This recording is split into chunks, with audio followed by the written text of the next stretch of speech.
Hello, everybody.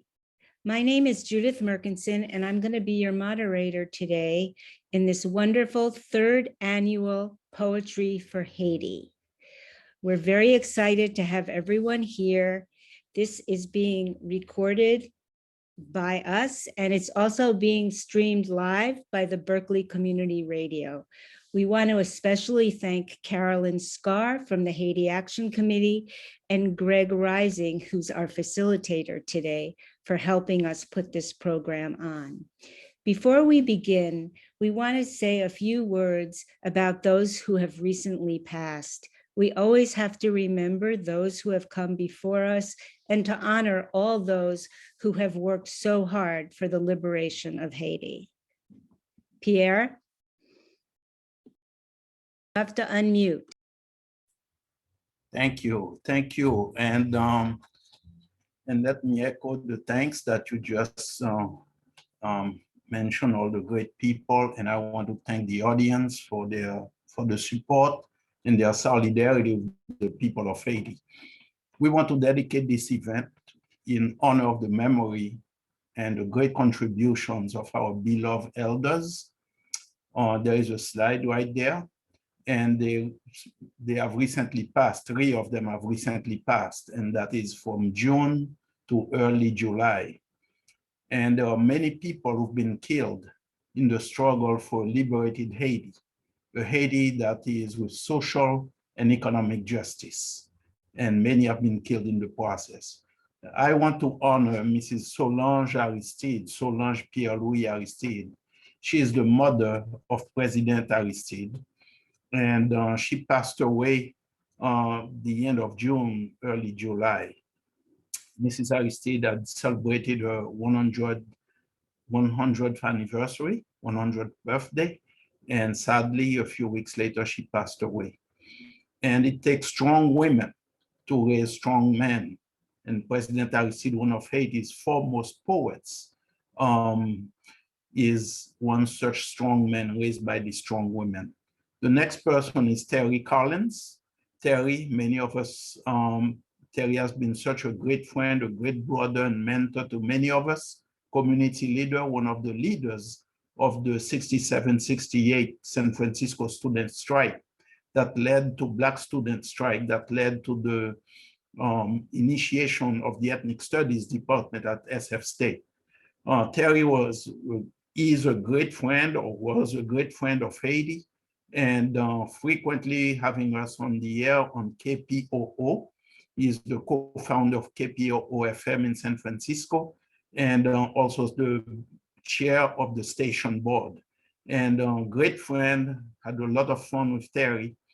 And Terry, one time he asked me to do a 20-minute interview that he had only 20 minutes, no more. Yeah. We ended up staying for an hour and 20 minutes. A great scholar, he knows so much about Haiti, and he got so excited about the subject that we went on, and I will miss him dearly. Thank you so much, Terry. Also, the next person is Jacques-Antoine, known all over Haiti as Gros Lobo. Jacques-Antoine is one of Haiti's famed DJ, community leader, and Lavalas activist. He passed away early June. And Jacques-Antoine he animated Mardi Gras in Haiti, had a big sound system, phenomenal brother. And one of the key things with Jacques-Antoine is that he was on the streets, on the ground in Haiti, fighting for human rights, fighting for democratic Haiti, and demanding that the vote of the Haitian people be respected. Going back to the first coup d'etat of 91, continuing to the second coup d'etat, and on in 2015 and again 2016, when the vote of the Haitian people was being stolen.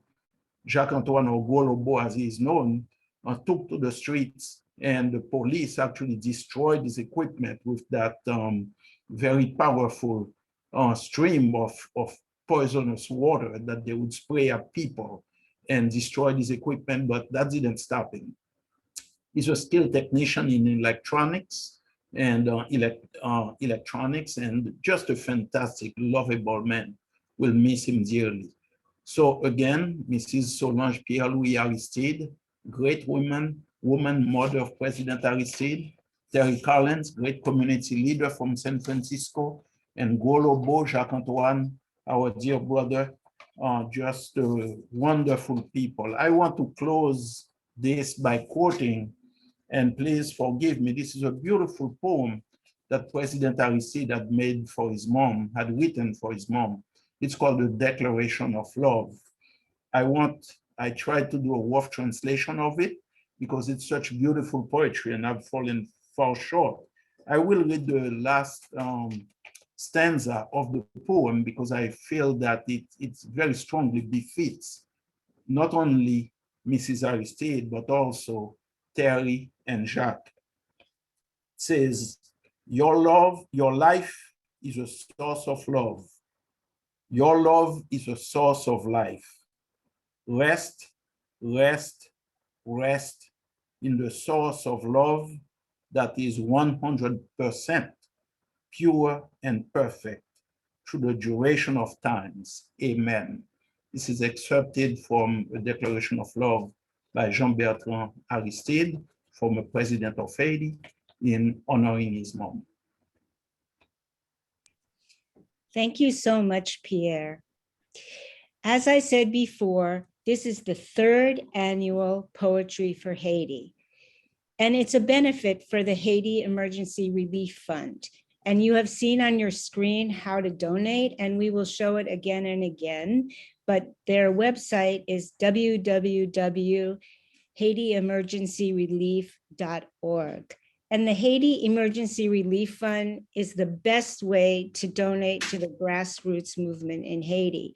There are no administrative costs. It's not one of those nonprofits that takes a lot of money for its staff. There's no paid staff. So all money that you donate will go directly to the people of Haiti. The next speaker will be Pierre again. And as people probably know, Pierre Labassiere is a co-founder of the Haiti Action Committee, which can be found at www.haitisolidarity.net. People might not realize this, but the Haiti Action Committee has been building solidarity in Haiti and struggling for justice for almost 30 years. In fact, Haiti Action will celebrate its 30th anniversary next year, which is really incredible. And Haiti Action Committee has been one of the main organizations in the United States that have actually gotten the word out about what is going on in Haiti. We felt it really important, given current events, that people have an idea of what's going on in Haiti right now, and therefore have some context for the next speakers. So I'm going to turn it over to Pierre again, and he will speak for 10 minutes. Pierre, you have to. Thank you very much, Judith. I believe I am. Let's see. No, I'm not muted. Okay, can you hear me? Yes. Can everyone hear me? Okay, great. Thank you very much, Judith. And so thank you once again, all the attendees and everyone, all the panelists. I can't thank enough the poets for their participation. Thank you, and this is fantastic. And also Carolyn for pushing us to make this happen every year. This is great. I want to thank EPI, Ecumenical Peace Institute, and also EBSC, our fiscal sponsor, East Bay Sanctuary Covenant, our fiscal sponsor. So what's going on in Haiti is a situation, as you know, you've seen it in the press, and Judith mentioned, Merck, our dear sister Merck, mentioned that that we have, that the Haiti Emergency Relief Fund has been supporting, doing a lot of work in solidarity with the people of Haiti. And your solidarity has meant a lot because people have been in struggle to have a Haiti to complete the Haitian Revolution. What do I mean by that? Our foremothers and forefathers who fought against the French, who fought against slavery, from their time of captivity, of kidnapping from the African continent, have been struggling, and they are the dream. What's their dream? The dream that every parent, every man, woman, has for their children, which is a dream to have decent living, to be able to feed their families, to have access to clean water, to have access to health care, to education, to have access to shelter. And this is the dream. And so when our foremothers and forefathers fought against slavery and creating this new nation successfully after a 13-year war against the French and also the British and the Spanish slave-owning empires, Haiti declared itself a free nation. And so this dream to achieve this vision, to have an egalitarian society and a society where people could have enough and live a decent life as human beings, has always been kept away, snatched from the majority of our sisters and brothers in Haiti. And so people in Haiti have not stopped fighting. Lavalas today, the Lavalas movement, for me, Lavalas is the modern name for movement that had gone on since over the centuries of our kidnapping and forced and enslavement in what present day is called Haiti. So within that context, this is the best way to understand what's unfolding on the ground. What we've had after we declared independence has been a continual war to bring Haiti down, to bring the people of Haiti again under subjugation and again under slavery. And Haiti made it as part of its foreign policy, not only to fight against colonialism, but also against slavery, because colonialism and slavery, they went together. It's like the reverse of the medal. The same thing was happening. And so Haiti was determined to fight against slavery and colonialism. And Haiti extended its support and its solidarity and declared itself a sanctuary nation, inviting freedom-loving people, inviting enslaved Africans who could break their chains and escape slavery to come to Haiti, and Haiti would recognize their freedom. Not far from our minds was the plight of the indigenous people, because as part of its declaration, Haiti invited indigenous oppressed people, indigenous people, also to come to Haiti, and they would become Haitian citizens, and Haiti would fight for their freedom. So why do I bring this out? I bring this out to say to many people, some know the history, some don't. And many times when you hear in the press, you hear about Haiti as being, oh, well, it's Haiti. It's a basket case. It's chaotic. But people need to understand that because of Haiti's history, it had to be destroyed. The slavocracy in the US was so fearful of the revolution that took place in Haiti that Thomas Jefferson, supposedly the great Democrat, he wasn't a Democrat when it came to enslaving African people. He wasn't a Democrat when it came to conducting with the French a war against Haiti, a blockade. And for the next 60 years, from 1804 until 1862, that's when the US recognized the independence of Haiti as a nation. But prior to that, they didn't. And they were always looking for ways to undermine Haiti as a nation and bring back the slavery system. Today, as we are looking at the history is very much alive. The past is present. This is the kind of subjugation that they want to continue imposing on the Haitian people. Many times in the history, we hear about the US had occupied Haiti from 1915 until 1934. And now, upon reflection, more people are saying, wait a minute, they never left. What they installed in 1934, it was an army that they created in order to continue the occupation indirectly. And the role of that army was to repress the Haitian people. It was to keep Haiti totally underdeveloped, constantly under US domination. The electoral system of Haiti, if I can take that as an example, what has happened? The electoral system in Haiti, it's completely based upon a Jim Crow system from the South. Most of the troops that were in Haiti came from the Southern United States. And at that time, 1915, we all know how Jim Crow was being brutally imposed on people in the South, the reign of terror. The same thing was happening in Haiti. When during 1915, the Haitian people mounted a resistance against the occupation, almost 20,000 people were massacred by the US Marines. And so many people do not know that. So what we are seeing today is US foreign policy continuing to exert itself, to impose itself against the Haitian people.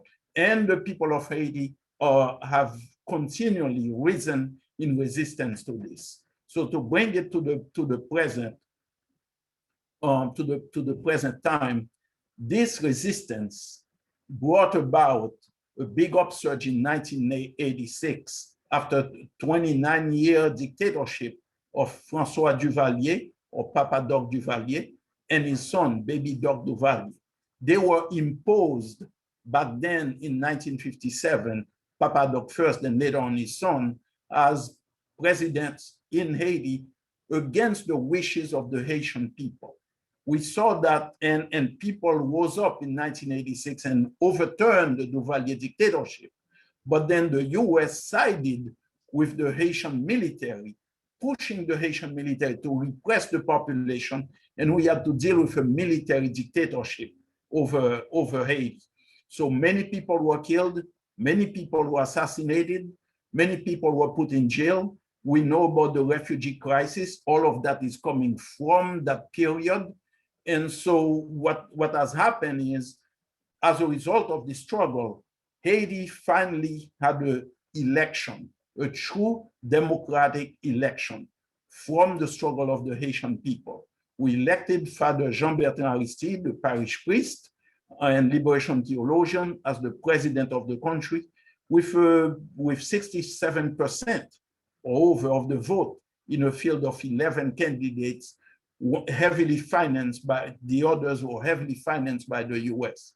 But with that step towards a democratic society, the US, after 7 months, intervened through the Haitian military with the first coup d'etat of 1991. It's very important that you understand this, because otherwise you'll be thinking, well, it's craziness going on in Haiti, it's chaotic. The chaos is from US foreign policy. And so President Aristide, after powerful resistance by the Haitian people and the solidarity of people outside of Haiti, he came back in 1994. And from 1994 to 2004, there was a relative period of stability controlled by Haitians, with governments elected by Haitians, elections being conducted by Haitians, so that in those 10 years, Lavalas was able to do a lot. And many schools were built. The schools were built in particularly in rural areas where before we never had schools. Many healthcare centers under the presidency of Jean-Bertrand Aristide, or Dr. Aristide, many schools were built, healthcare centers, the national laboratory, modern hospitals were built. And so what has happened after this is that the US in 2004, and I'm fast forwarding because I only have about 10 minutes, now a lot less. The US in 2004, the Bush, the son, did a coup d'etat in Haiti, stopping the democratic process. Since that time, 2004 to the present, Haiti has been under a dictatorship. Haiti, there was imposed dictatorship against the Haitian people, with UN troops massacring Haitian men, women, and children who took to the street in massive protest against the theft of their votes. And so today, what do we have? A series of dictators, a series of puppet regimes since the 2004 coup d'etat, February of 2004, that have destroyed the democratic institutions that were put in place, that have stopped the march towards democracy that Haiti was going through, where people were getting access to education, where people were beginning to have access to clean drinking water, to healthcare centers, to subsidized housing. Many housing, good affordable housing, were being built for the population. Transportation, a notorious nightmare in Haiti, was being regulated. The school bus system was being made available to students so that they didn't have to pay to go to school anymore. So as the country was moving forward, the US came back and imposed again a series of dictators that have taken Haiti to where it is today. And so that's where we are. And it is because of your solidarity that the Haitian people will definitely reverse the US foreign policy that is keeping our people in such misery. So we appeal to you to stay strong, be in solidarity with the people of Haiti, be very careful with the disinformation that is taking place. There is a lot of disinformation out there. At the present, the Haitian people are calling for the US and the UN occupation forces. They are demanding that elections take place. Haitians are tired of those phony elections. Haitians are tired of those show elections. I watched one, I was there in Haiti observing one of them in 2016, and that election was marred with, it was nothing but fraudulent elections. And they stole the elections from Dr. Maurice Narcisse, the Famille Lavalas candidate who had won these elections. But they committed so much fraud that the elections were stolen. And when Lavalas went to court to challenge the results, the US stepped in and demanded that Jovenel Moïse, the fellow who was assassinated in the, I don't call him president because Haitians didn't recognize him as their president. So he was a puppet of the foreigners and installed in Haiti. And so that's where we are today.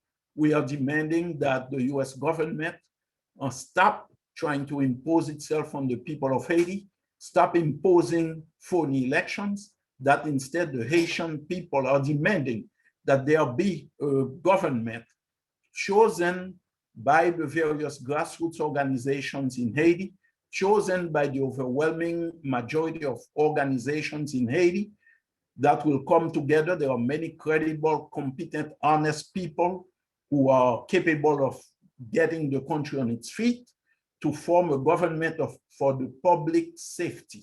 Public safety means what? It means having access to clean drinking water, to deal with the healthcare crisis, to deal with the education crisis, in other words, to put all the institutions that are the backbone of the democratic society, to put them in good standing again so they can start functioning. And then after 36 months period, during which time we'll take the time to rebuild the infrastructure of the state, then we can have elections where every vote will count, not some phony, false election, fraudulent stuff that will be imposing a puppet regime, just like Secretary Hillary Clinton did in 2010, or was it, yes, in 2011, actually, when she had imposed Michel Martelly of the skinhead party called PHTK. It's a right-wing organization, a right-wing party, ultra-right-wing, from the Duvalierist mode that was imposed on the people of Haiti. And Jovenel Moïse was also part of that PHTK. So Haitians are sick and tired of that, and we want to break with that. So I'll stop right here, and we can, I'll be able to answer questions later on. Thank you so much, Pierre. You know, poetry has always been one of the tools of the people when they are dealing with oppression. And there's a long tradition, probably going back thousands of years, of poets talking about their needs, their loves, their desires, and their desire and struggle for freedom. And the following poets are really within that tradition. And we're so lucky today because we have not one, but two San Francisco poet laureates speaking. And who knows, we might have a future poet laureate with us as well. So before I begin, I just want to remind you that this is a benefit for the Haiti Emergency Relief Fund, HaitiEmergencyRelief.org. And you can also find a lot of information about Haiti and keep up to date at HaitiSolidarity.net. Our first speaker will be Shanga Labossiere. Shanga, born and raised in Oakland, is a poet and rapper.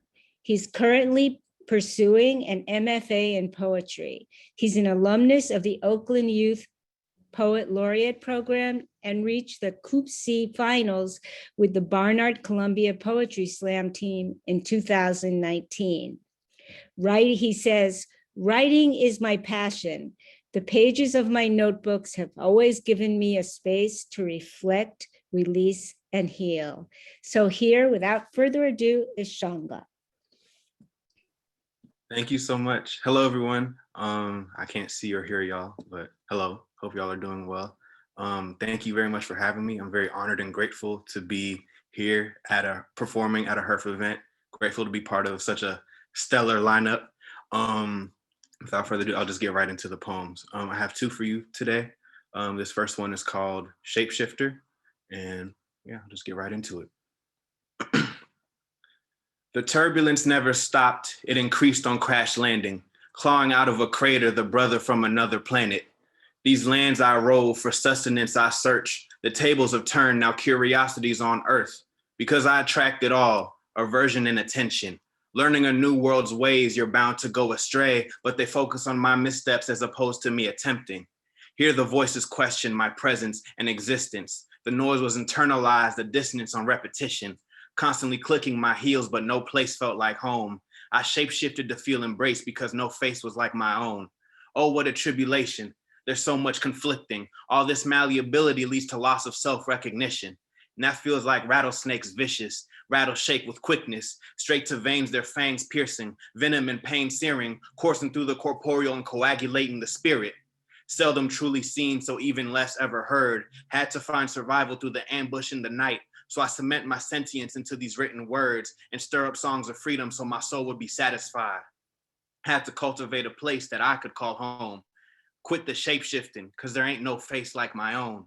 The feeling of lost at sea no longer. I followed my drinking gourd so I could wade through the water. So I'm giving all praise cause these verses are my savior. Everything my mind designs rivals the shine of Ursa Major. My screams move my pen, so when I put these words to paper, blame my messy handwriting on these sound wave reverberations. That's that one. Cool. All right, the next one is an immortal soul or an immortal spirit. I never decided. Yeah, this is my second and last one. So thank you again for your time. I'm a student with a scream bellowing from the bottom of my lungs. Let my voice disperse in this youthful, Parisian, global atmosphere. My voice is a product of my soul, my spirit. My soul been hibernating throughout the seasons and centuries, traveling over lands and through time. My modulating spirit, an ember, a spark on the wood, a spark in the woods, bois caïman. In the Caribbean, the spirit rattles in the Caribbean bones, in the Haitian bones, rattling amongst the sugarcane and roaring out of a conch shell. The spirit rattles in the Caribbean bones, the Haitian bones, surrounded by a freezing hunger.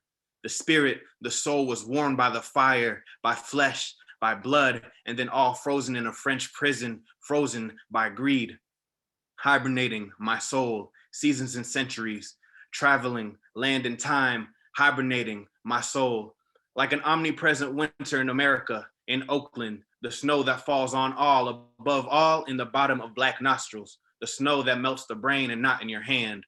The soul, the spirit rattles everywhere, behind bars, in front of the barrel of a gun, in front of the police, near the police, under the stare and grip of the police, in front of their barrels. In America, the spirit rattles in this manufactured, eternal, wintry landscape, our radiance frozen and imprisoned. My soul hibernates, but it lives.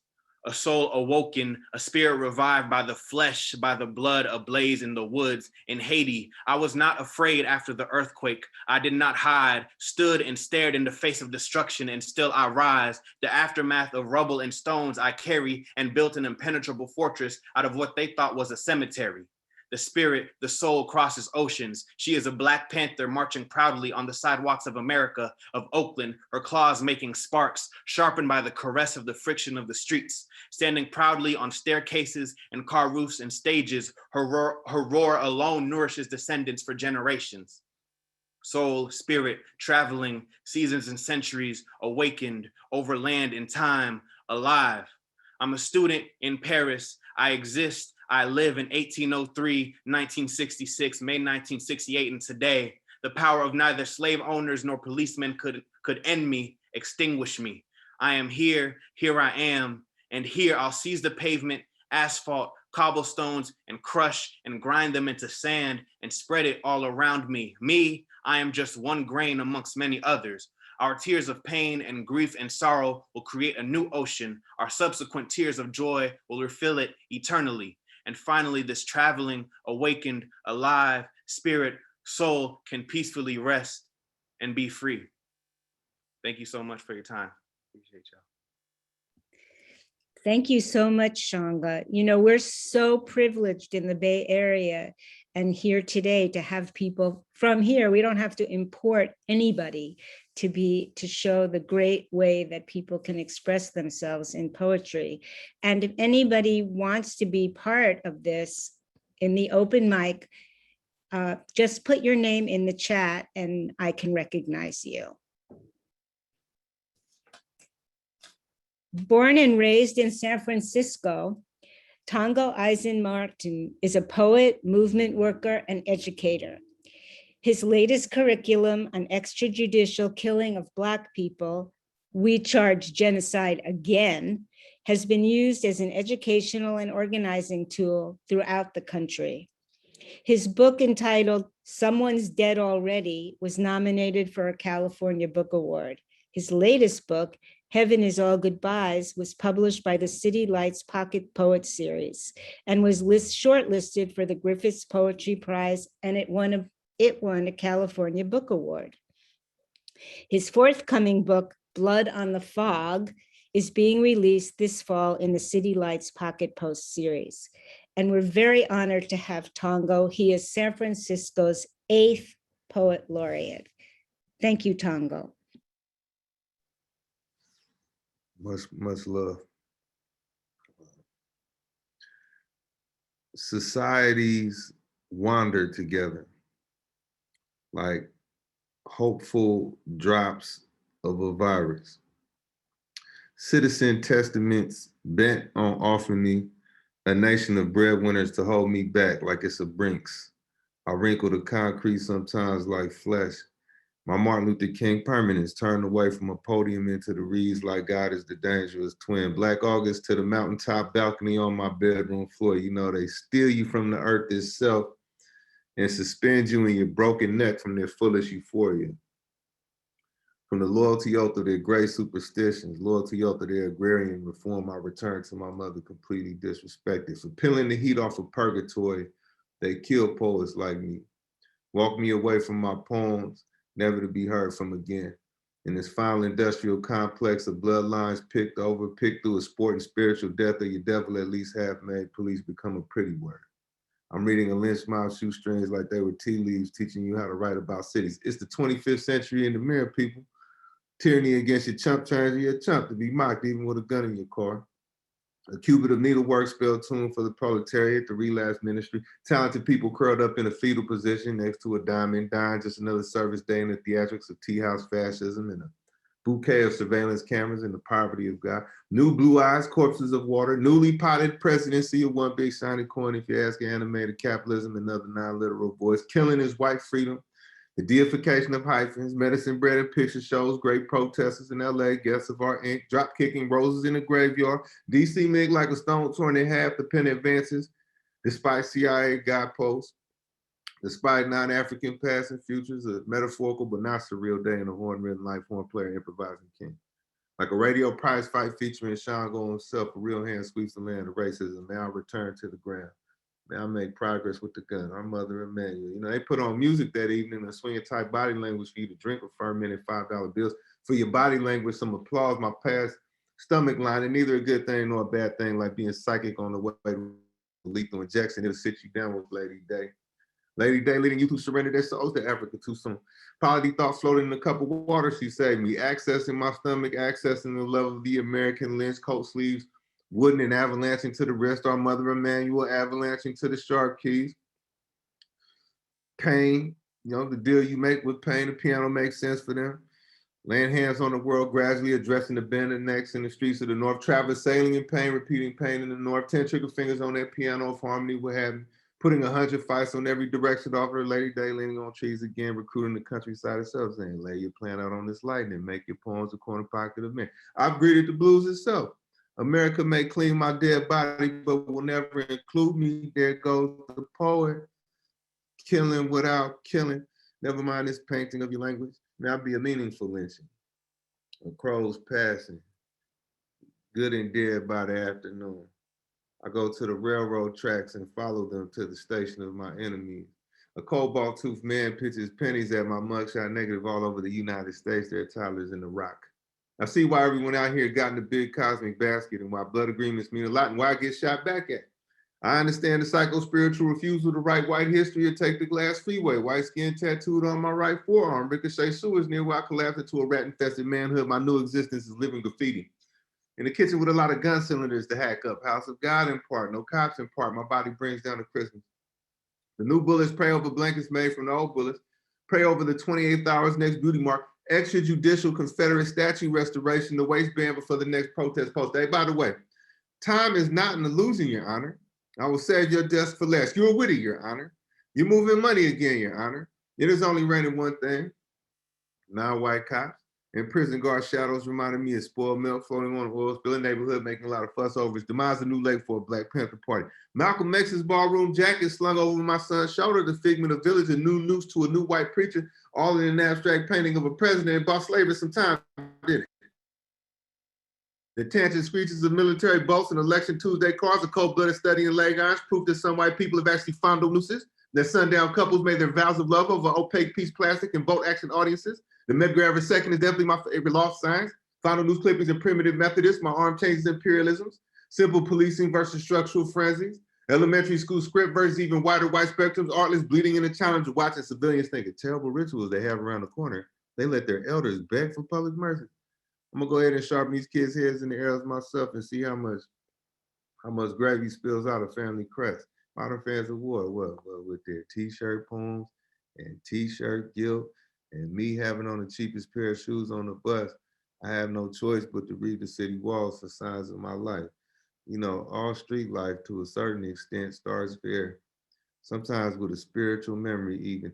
Pre-dawn soul clap, your father dying even. Maybe I've pushed the city too far. My sensitivities to landfill district thing and minstrel whistles, white supremacists, graffiti on westbound rail cars, all overcome and reauthored. Reauthored by revolutionary violence that chose its own protagonists, or muted stage of genius. You know, the garbage is growing voices. Condensed Marxism for warrior depressives, underpasses in their pockets because they just might be deities or decent bid on the Panther name, or merciful Marxism. Disquieted home life, a metaphor for relaxing next to a person who is relaxing next to a gun. I stare at my father for a few seconds and return to my upbringing, return to the souls of Ohio Black folk, revolution damn near pagan at this point. You know what the clown wants? The respect of the ant. Wants to interpret pain only. Wants to pull a 38 out of a begging bowl, wants me to hurt my hand on this pen. I'm not tired of these rooms, just tired of the world to give them a relativity. My only change of clothes prosecuted, the government has finally learned how to write poems. Shootouts that briefly align and make a parable. Parables like white bodies are paid well. Do white men even have leaders? Are all white people white men? A rat pictures a river, can almost taste the racial divide, can almost roll a family member's head into a city hall legislative chamber. Knows who in this good book will fly. All I do is practice, Lord. Decided not to talk out of anger ever again. Met my wife at the same time I met new audience members for our pain. We pass each other cigarettes and watch cops win. The city gone uniquely linear, Harlem of the West, do a true universe. I will always remember you in fancy clothes, my wife said, so here I sit. Twisting in silk ideation, rifle made of postbellum tar, targets made of an honest language. This San Francisco poetry is how God knows it is me whining. Riding among the lesser respected wolves. Lesser observed militarization. Dixie list prison bookkeeping, I mean the California gray coats are coming. Lynch mob gossip and bourgeois debt collection, I mean it's tempting to change professions mid-poem. In the Chicago briefing, the white sergeant saying blank slate for all of us after this black organizer is dead. Standard academics toasting $2 wine at the tank parade. Bay of nothing, Lord. Just nuclear cobblestones, gun line athleticism, and the last of the inherited asthma. Children giving white dolls to play with in fear, facial expressions borrowed from rich people's shoestrings. I can hear hate and teach hate and call tools by people names and name people dead to themselves. No one getting naturalized except fair legends soon.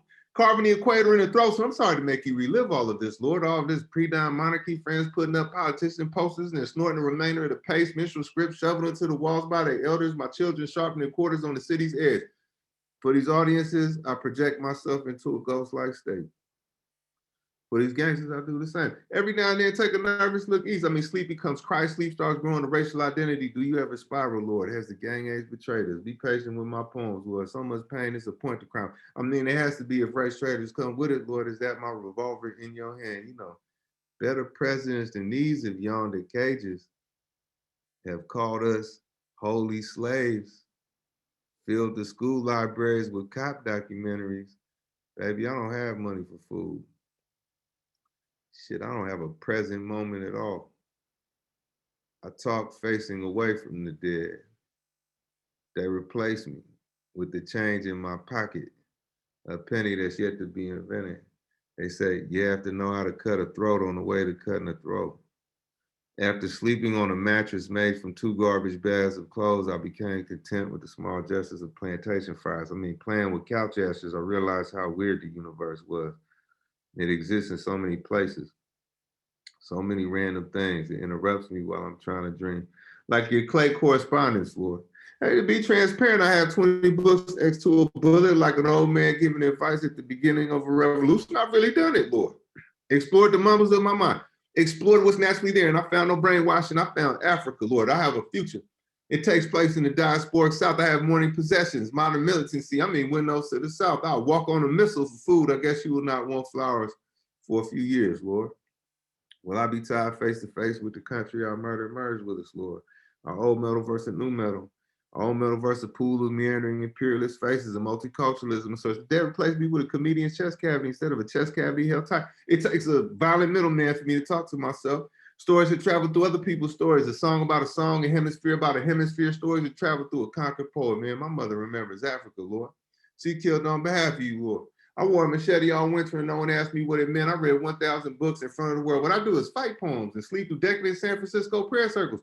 Watch people play for post-working class associative services or recreations of a governor's desk. Ruling class art of utility, playing find a sociopathic bureaucrat. I mean, today some white people scare even easier. TV in a basket, I mean, next to a ceramic baby wearing ceramic armor, musket progeny fantasizing through the art of the poor. Their trendy latches locked before God. Black art hunted down like a dog. And hand over, my friends, Lord. Lord, I think I'm going to die in the war. Unelected white people in my small house, like a blue song of no spiritual effect, a dollhouse H-bomb, a pony show near dead bodies, apartheid weddings that go right, apartheid white people who give birth to mathematicians, the spiritual continuity of barracks and police stations, a chemical interpretation of a Sunday trip to church, church smells in their pockets, a river mistaken for a talking river, no autobiography outside of small personal victories of violence and drug use, made in the image of God's trinkets, a white abolitionists confided in their children about. Chemical assurances that they will switch from black artist to white artist, from black God to white God, from black worker to white worker. I think about you cautiously, Lord. In the same way I think about my childhood. Foxhole Friday nights, most of life is mute. A comedian points out a planter spill to a priest. King Sugarcane, King Cotton, King Revolutionary, the Bible Central, containing all modes of shallow introduction, introducing an unlisted planter class, speaking about fevers and balance sheets, and reassuring the masses that we can figure out our fathers later. You know, a priest took my mother lightly, Lord. Stood in front of parishioners, re-raveling fantasies about black art. Priest reading confidently before I broke him and broke his parallel. You know, after the day, I've never been a poet before. Little brother watches his big brother's friend and leave rifles on shelter walls. They agree with me and call it literature. It's a simple matter, this revolution thing. To really lie to no one, to keep nothing godlike, to write a poem for God. I thank you. Well, I'm sure everybody is clapping, so just imagine that. And thank you so much, Tongo. And I know that people can find his books at City Lights here in San Francisco and online. You know, many times women have not had a voice throughout history, but one of the ways that women have managed to make their feelings known, their rage about their situation, their interest in social justice is through poetry. And Devorah Major is certainly within that tradition. Born and raised in California, she served as San Francisco's third poet laureate from 2002 to 2006. She's just returned from Italy, where her sixth book of poetry, With Open Arms, was released in a bilingual edition. In June 2015, She premiered her poetry play, Classic Black, Voices of 19th Century African Americans in San Francisco at the San Francisco International Arts Festival. She has an amazing biography, which I can't go into now, but A Willow Press Editor's Choice is her 7th book of poetry. Khalifa's Daughter was published by Willow Press in 2020. She performs her work nationally and internationally with and without musicians. And you can find her whole history and everything else, her books, etc., at www.devoramajor.com. We are so honored to have Devora here with us today.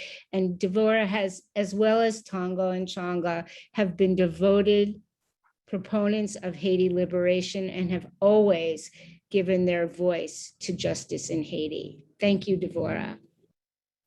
Thank you. And thank everyone who came together to put on this benefit. Thank all of you who are donating, and those of you who will read later. And I encourage you, even $10 makes a difference. If you can give a little bit more, that would be wonderful. And my young brothers and sons by other mothers certainly brought the energy and the righteousness of the word. So let me try to continue that energy. I'm going to start with talking about storms because I think Haiti is in the midst of a storm, as quite frankly is the planet Earth.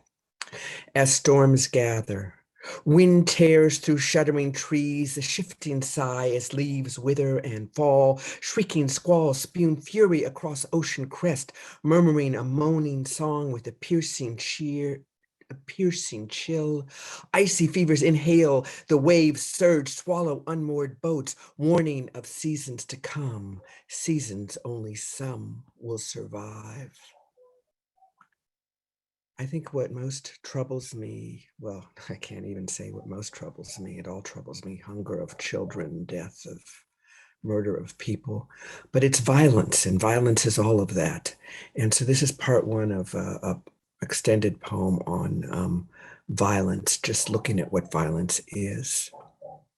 A feral shapeshifter, changing its expression but not its intent, nightstick or tongue, cartoon caricature or whip, violence seeks to control all in its path. Violence shatters people and things with a whirling storm of pointed anger, pulverizing spirit, bone, sinew, and dream. It flattens heart, drains blood, incinerates community, obliterates family, buries love.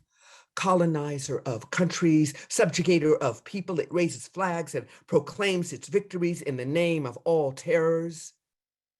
Violence arrives like the wind, whispering or with booming explosions as a thrusting energy that seeks to invade, deform, control, destroy. It occupies our dwellings, sits at our tables, uninvited, sleeps in our beds, tearing off the covers, forcing us to the floor. It stands guard at our doorways, allowing in only its anointed brethren and trusted allies, all armed and ready to flatten and obliterate our homes.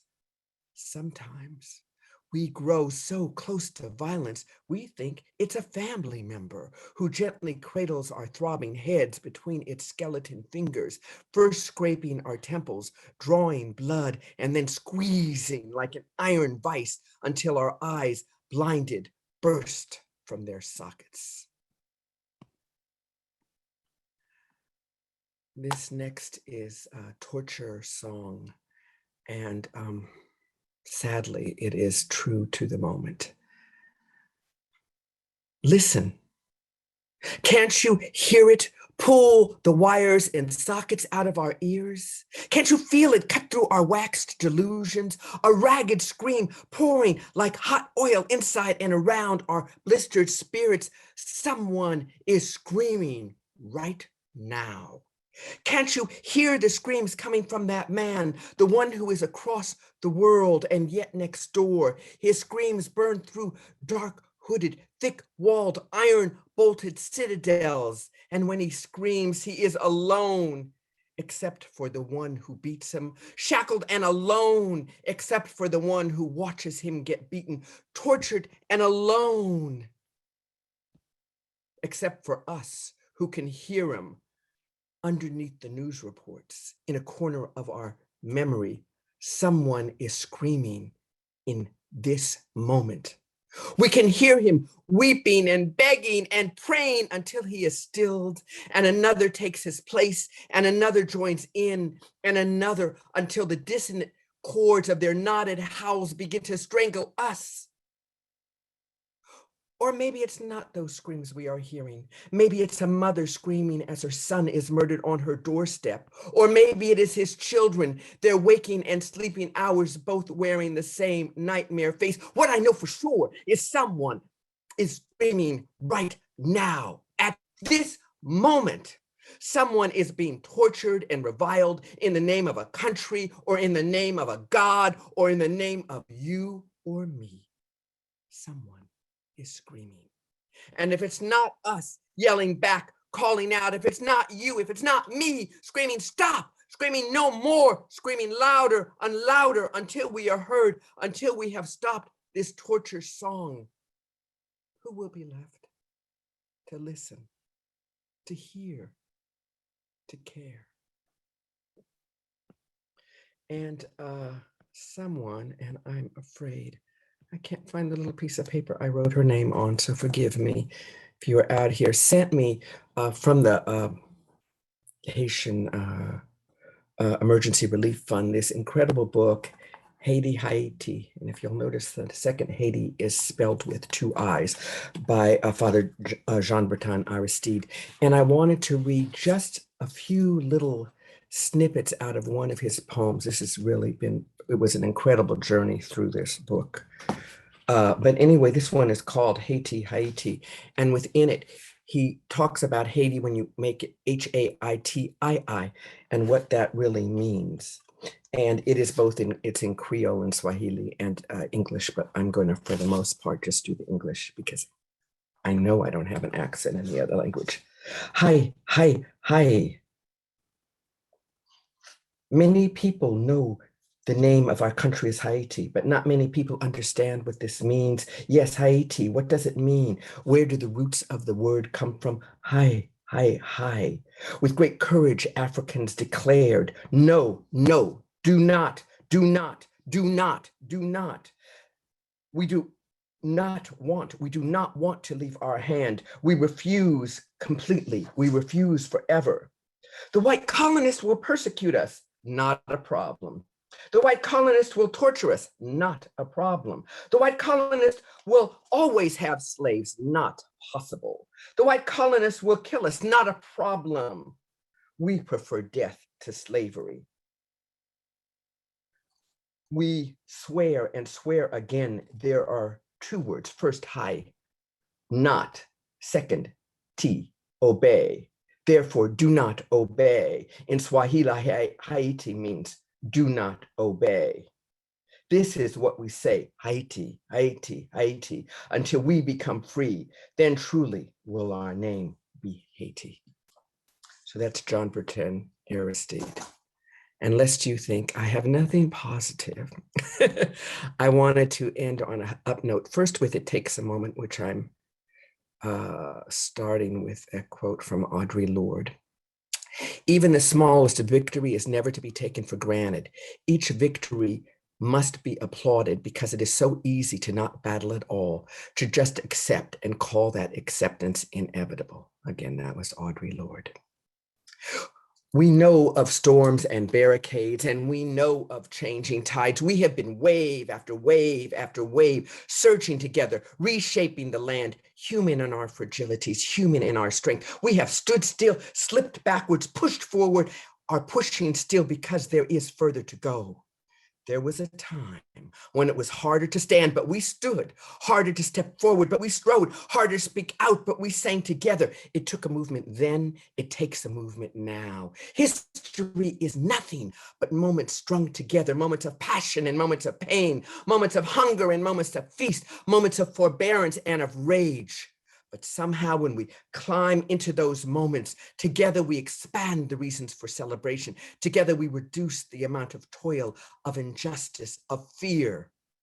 We are at a crossroads once again. Our time once again to smooth the road we walk upon, to stand up, to step forward, to speak out. We are never the beginning. We are never the end, but we are always at the front. We who know of dirty fingers and hard work. We who tend the births and the deaths. We who teach and guard, guide and attend, plant and reap, clean and cook, paint and sculpt, investigate and report, and care for more than each other and our charges. We are a movement, moving past indecision, moving past fear, past resignation, past tired, past disgusted, past overwhelmed and disillusioned. We are a movement, remembering our victories, however large, however small, and carrying them into tomorrow while moving from the impossible to the possible. And I would like to close with this. I'm not a deist, but I find both spirituality and wisdom in the books of all of the faiths and the teachings of those that are even not in books such as Ifa. But this particular one comes from the Bible. Who shall inherit the earth? In Amharic, the correct translation was not the meek, broken, crushed, humiliated, low, who would inherit the earth, but the gentle.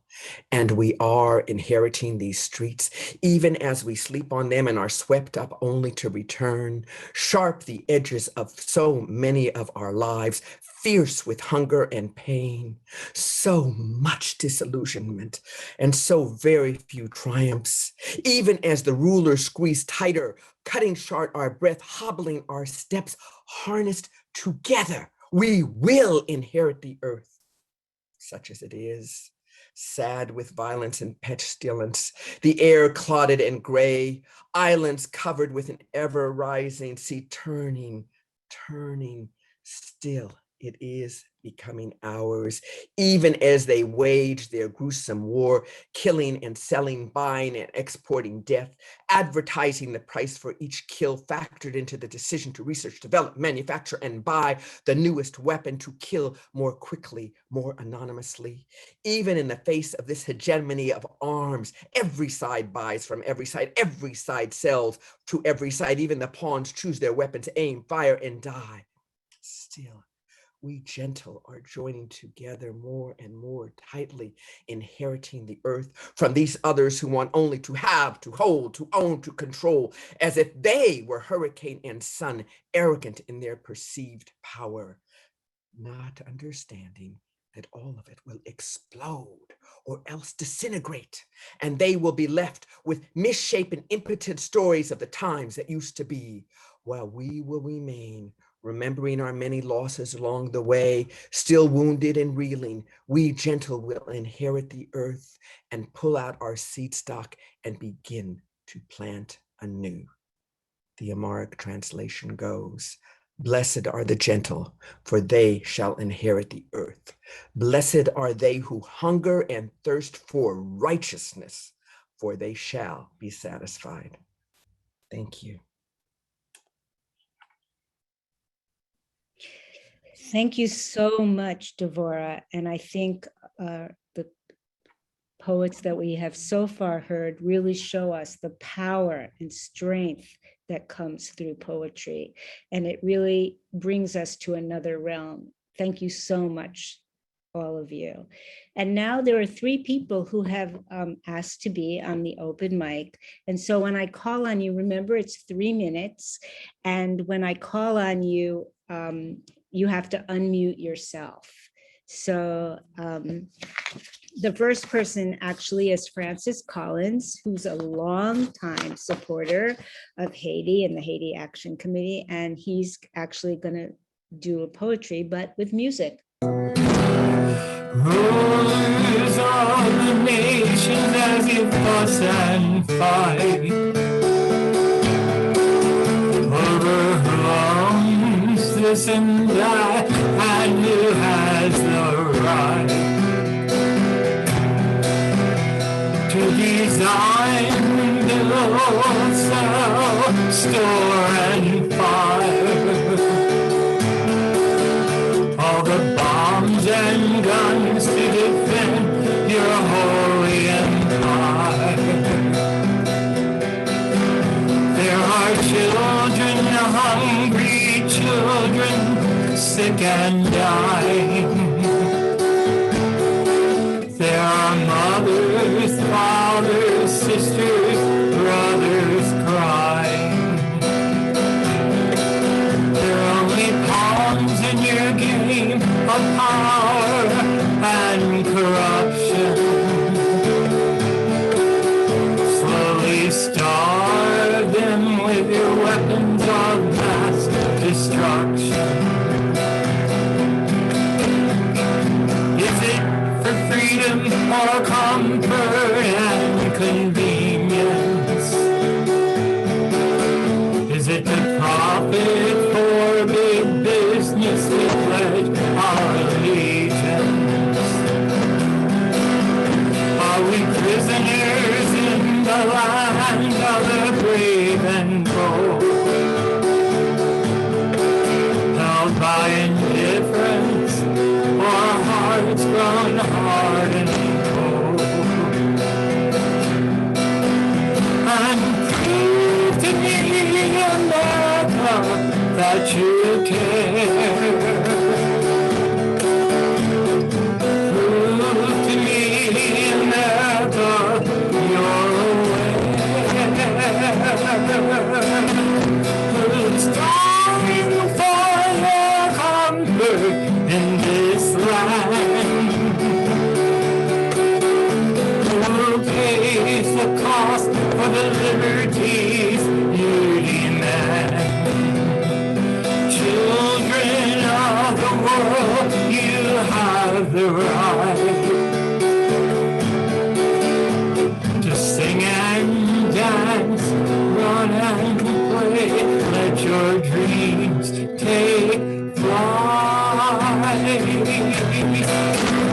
As innocent die, you rulers carry the shame.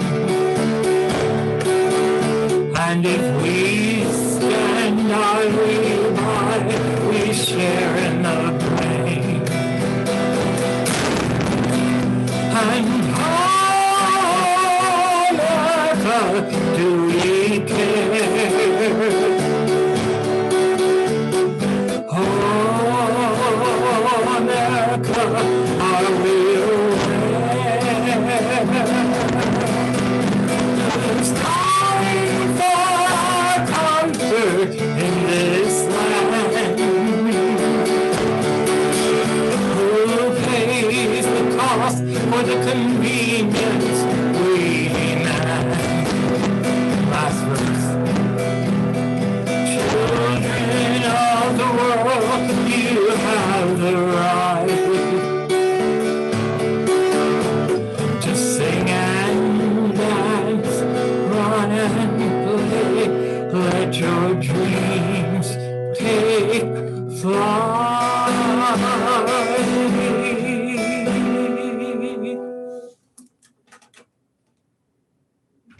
Thank you so much, Francis. And we look forward to more songs by you. And we know you always come with your guitar on all of our protests. So thank you again. You're welcome. And next, we're going to hear from our very own Carolyn Scarr. Invoking the Flood from Port-au-Prince. Sudden rain descends outside our dining room. Drops the size of thimbles strike the courtyard awning in rackety thunder. People run to bring cushions in from chairs, take down clothes from the line, shut windows. Runoff from the brief downpour converges on the city below, built on the dump. The child care center is knee-deep in brown water. Mud and garbage flow in a filthy slurry from surrounding suburbs down to Cité Soleil, the city of the sun. A wall surrounds the city of toil, where people stay slaved for $1 a day in cavernous buildings now echoing empty. In the brief rain, unsound foundations crumble. The wall goes down, crushes lean-to shacks. 5 people die. Laws of gravity reverse. Water flow uphill. Cleanse of filth the city of darkness. Purify each crack and corner of the city of greed. Wash clean our lives. Prepare us to build a city of light.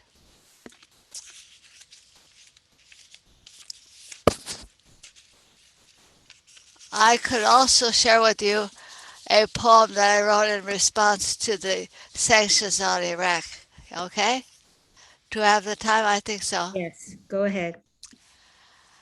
Allahu Akbar, a mother cries. Grief and anger wet her eyes. The child she holds to withered breast, hungry, sick and weak. At last its suffering ends. The baby dies. Allah is greater, a father sighs, than all the wealth that oil buys. Crush underfoot, this hope holds fast. Allahu Akbar. Above the shepherd's village flies the bomber fleet to terrorize Muslim Christian. Here the least of them my brothers, sisters lost. Each broken body testifies. Allahu Akbar. Thank you so much, Thank you. Carolyn. We're so lucky in Haiti Action. We have all these poets and writers. But of course, we're very lucky in the Bay Area, and the Haitian movement is so. We're very lucky to remember the time in which Haiti Action opens its actions by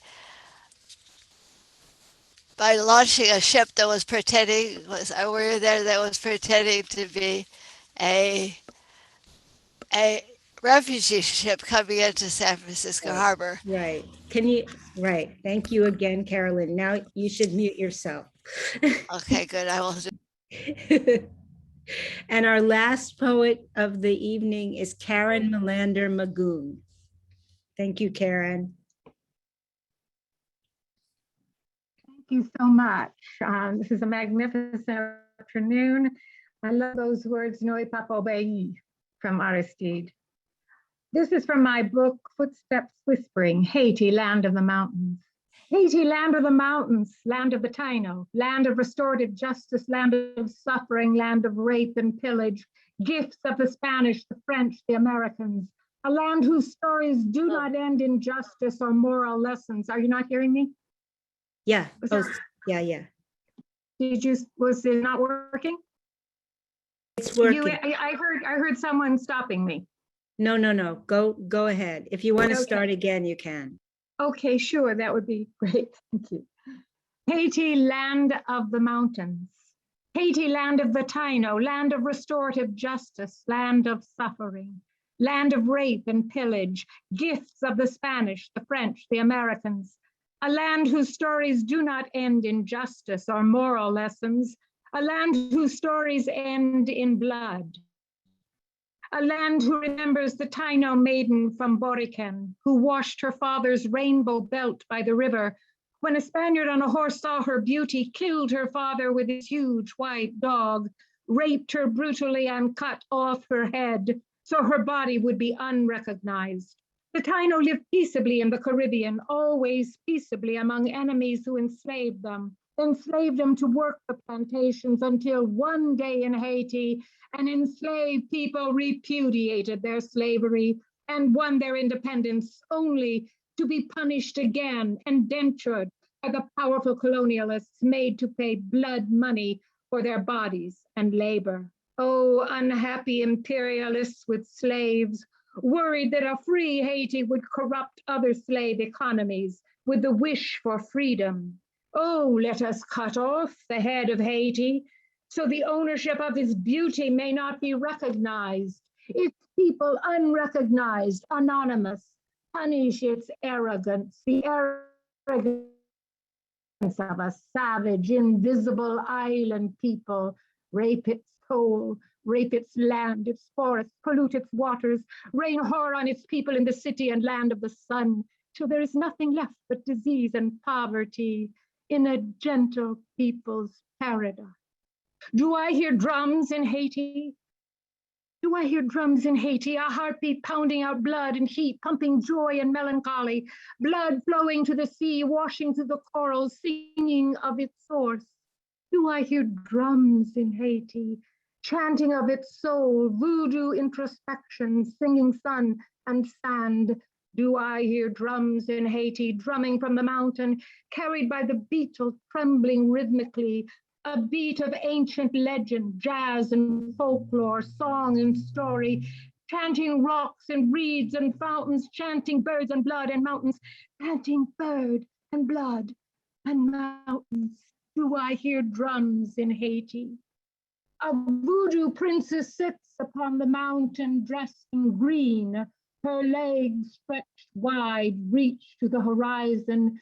As waters swell within her fertile womb, her soul dances to the song of the whistling frog and laughs with its ventriloquist colleague, creating a tapestry of music in 7-note chirps, long and distant, thrown like gossamer petals above her green mountain tresses, looped in orchid wedlock. Thank you. Thank you so much, Karen. And we have one more person, Sylvia Brandon Perez, who's going to be our last. And Tongo is leaving, and I just want to say thank you, Tongo, for your continued support of Haiti and your amazing spoken word and poetry. So Karen? Sylvia? Oh, Sylvia, sorry. Okay, so Sylvia Brandon Perez from Cuba. And I remind all of you that in 2010, when the earthquake hit Haiti, it was Cuban doctors that were on the ground. I also remind you that during the cholera epidemic in December of 2010, it was Cuban doctors who were there at the helm for free, because that's what we do. My poem is from a book called Psalms for the New Millennium, and it's called On Being a Woman. Women are always in the back, making the world possible while the men take the credit. My life has been a series of acts taken in between raising 5 children and practicing law in very dire times, always in dire times. Marching for causes because it was the right thing to do, and writing reams and reams of poetry.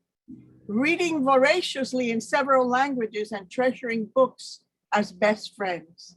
We need poems and novels about the way women such as I am not unique, live their lives. Women responsible for children take on roles quite differently from the men. Sometimes growing up a girl and future woman is dangerous when your very gifts and sanity are in question. A hero's quest not paid attention to because we write, read, and extol male heroes and white heroes, not the women, never the women, especially from difficult races and countries, untouchable women. Women falling asleep from exhaustion and nursing a baby while birthing a planet. I had to set this down before it ran away from me. Poems sometimes come into a clean kitchen with dirty hands, tracking unseen clouds of glory. The gift is to see the bloom inside the dirt. I have to say, as compañero Ernesto Guevara said, hasta la victoria siempre.